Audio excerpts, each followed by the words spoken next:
बिस्मिल्लाहिर्रहमानिर्रहीम। अस्सलाम वालेकुम नाज़रीन, मैं हूं अमाद मजीद। आप देख रहे हैं यूट्यूब चैनल। ब्रेकिंग न्यूज़ लेकर आपकी खिदमत में हाजिर हूं। नून लीग के साथ बड़ी अनहोनी होगी। आसफ अली जरदारी गेम से आउट। सीनियर साफी हारून रशीद की बड़ी खबर क्या कहती है, और इसके अलावा वो अकायक जो कि आप बिल्कुल नहीं जानते, वो काम हो गया है जो किसी ने सोचा ना था। आज नून लीग को बड़ी शिकस्त हुई। इवन के शहबाज शरीफ वजीर आजम बन चुके हैं, लेकिन नून लीग को बड़ी शिकस्त हो चुकी है। इन तमाम तर बड़ी खबरों की तफसीलात शेयर करने से पहले, आगे बढ़ने से पहले रिक्वेस्ट करूंगा कि इस वीडियो को लाइक कीजिएगा, चैनल सब्सक्राइब कीजिएगा, साथ लगे नोटिफिकेशन बटन दबाइएगा ताकि जो आने वाले वीडियोस हैं आप उनको मिस ना कर सकें। आज शहबाज शरीफ साहब ने कौमी असम्बली का इजलास हुआ।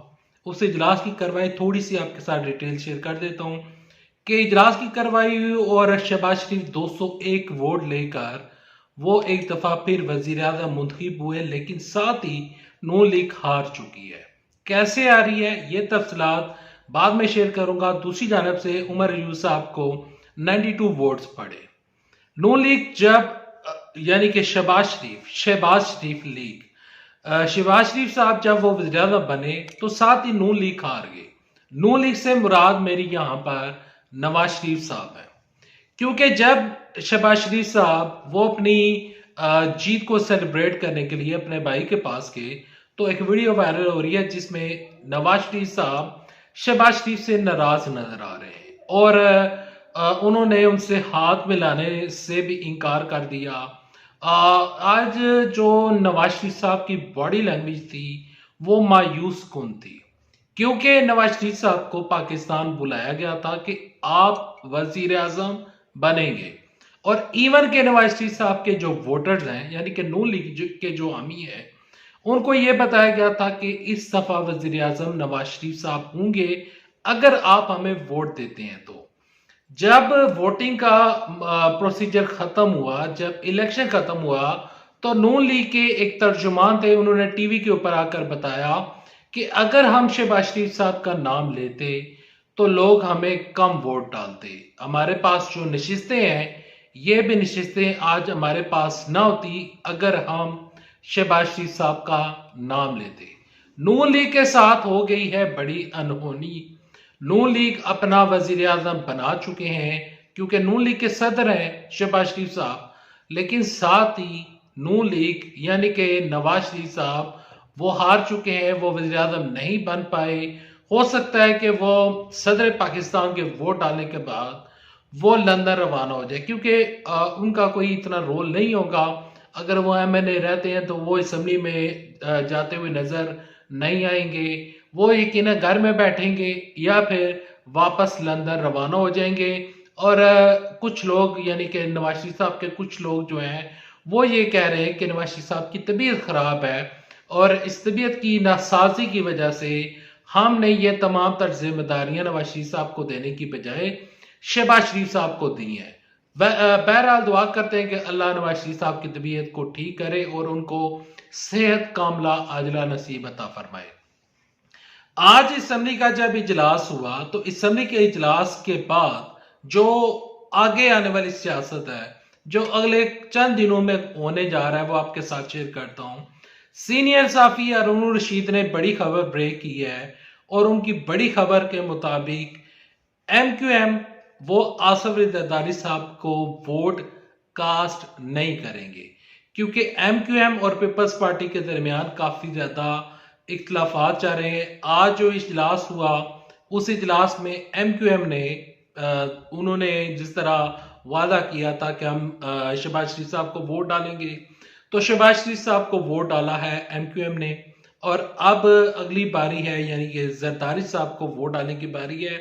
दूसरी जानब से इमरान साहब ने जो कैंडिडेट खड़ा किया है महमूद खान अचकजई, आज मौलाना फजलुर रहमान साहब भी वो असम्बली में नहीं थे और उन्होंने असम्बली की कार्रवाई का हिस्सा बनने से उन्होंने इनकार कर दिया। जब जो गेट थे जब उनको बंद किया गया तो मौलाना फजलुर रहमान साहब के जो लोग थे वो चले गए थे, लेकिन मौलाना फजलुर रहमान साहब से तहरीके इंसाफ वाले कह रहे हैं कि आप हमें सदर पाकिस्तान के लिए यानी कि महमूद खान अचकज़ई साहब को वोट डालें। तो मौलाना फजलुर रहमान साहब का महमूद खान अचकज़ई के साथ कोई मुकाबला नहीं है, ना उनकी कोई उनके साथ कोई नाराजगी चल रही है। तो महमूद खान अचकज़ई वो मौलाना फजलुर रहमान के साथ आगे पीछे दाएं बाएं नजर आते थे। तो मौलाना फजलुर रहमान साहब को एतराज नहीं है महमूद खान अचकज़ई साहब को वोट डालने पर, और दूसरी जानब MQM वाले जो हैं वो आसिफ जरदारी को वोट नहीं डालेंगे। यहाँ पर मैं बड़े बड़े सीनियर तजिया नगार इवन के अरुण रशीद, यहाँ पर मुबशर लुकमान, और इवन के मैं चंद पोस्टर पढ़ रहा था जिससे बाज़ाहिर ये लगता है कि आसिफ जरदारी साहब जो हैं उनकी गेम काफ़ी मुश्किल में है। यहाँ पर जो मुश्तरका इजलास होगा 9 मार्च को, उस इजलास में या तो आसिफ जरदारी सदर पाकिस्तान बनेंगे या महमूद खान अचकज़ई साहब जो है वो सदर पाकिस्तान बनेंगे। लेकिन आसिफ जरदारी के लिए सदर पाकिस्तान बनना इंतहाई मुश्किल नजर आ रहा है। आज पार्लियामेंट ने शहबाज शरीफ साहब को वजीर आजम बना दिया, लेकिन इस वजीर आजम बनने के ऊपर मियाँ जावेद लतीफ साहब खुश नहीं है, शाहिद खान अब्बासी साहब वो खुश नहीं है, नून लीग के मिफ्ता इस्माइल साहब वो भी खुश नहीं है, या इन शॉर्ट ये कह लें कि जो नवाज शरीफ साहब के हामी थे वो लोग आज शहबाज शरीफ साहब के वजीर आजम बनने के ऊपर खुश नहीं है। शहबाज शरीफ साहब वजीर आजम बन चुके हैं, उनकी जो पहली तकरीर थी उसमें उनकी बॉडी लैंग्वेज इंतहाई यानी कि वो मुझे उस तरह नजर नहीं आए, वो जरहाना मूड में नजर नहीं आए। इवन के जब वो स्पीच कर रहे थे तो उनकी जबान फिसल रही थी। उन्होंने स्पीच करते हुए कहा कि मैं पार्लियामेंट के ये जो तमाम तर अरकान हैं उनका मैं शुक्रिया अदा करता हूं कि जिन्होंने मुझे लीडर ऑफ अपोजिशन बनाया। अब शहबाज शरीफ साहब का पता नहीं जहन किधर था, वो क्यों उन्होंने उनके जुबान से ऐसा लफ्ज निकल गया। शहबाज शरीफ साहब जब मीडिया से गुफ्तगू कर रहे थे, जब उन्होंने उनको मुखीब किया पार्लियामेंट ने, तो बाद में आकर मीडिया से गुफ्तगू करते हुए उन्होंने कहा कि देखें सरसों पर हथेली नहीं जमाई जा सकती। हालांकि मिसाल यह है कि हाथों पर सरसों नहीं हाथों की जो हथेली है उसके ऊपर सरसों नहीं जमाई जा सकती। शहबाज शरीफ साहब कह रहे थे कि सरसों पर हथेली नहीं जमाई जा सकती। तो शहबाज शरीफ साहब आज कंफ्यूज थे, और बीच में उनको यह भी पता है कि ये जो वज़ीर आज़म का ओहदा मुझे मिला है, क्योंकि शहबाज शरीफ साहब को जब पहले ओहदा मिला था 16 माह की हुकूमत उनसे संभली नहीं गई थी। अब शहबाज शरीफ साहब को पता है कि मामला काफी संजीदा है, मैंने मुल्क चलाना है और मेरे पास अनफॉर्चुनेटली वो सलाहियत मौजूद नहीं है। मैं दावे के साथ कह सकता हूं कि अगर नवाज शरीफ वजीर आजम बनते, अगर नवाज शरीफ साहब वजीर आजम बन पाते एज कंपेयर टू शहबाज शरीफ साहब, तो नवाज शरीफ साहब एक बेहतरीन वजीर आजम थे, उन्होंने पाकिस्तान के लिए बेपनाह काम किए। लेकिन शहबाज शरीफ साहब का वज़ीर आज़म बनना पहले बनना एक मुआजिज़ा था, और वो उस तरीके के साथ अपनी कुर्सी को नहीं संभाल सके, इस मुल्क को नहीं संभाल सके, उनके पास प्लान नहीं था। नो डाउट शहबाज शरीफ साहब जब वज़ीर आला पंजाब हुआ करते थे तो वो एक अच्छे एडमिनिस्ट्रेटर माने जाते थे, लेकिन शहबाज शरीफ साहब की बतौर वज़ीर आज़म उनकी कारकर्दगी अच्छी नहीं थी। इसी चीज को लेकर नवाज शरीफ साहब आज वो नाराज भी नजर आए, और अब नवाज शरीफ साहब उस तरह अपना किरदार नहीं निभा पाएंगे।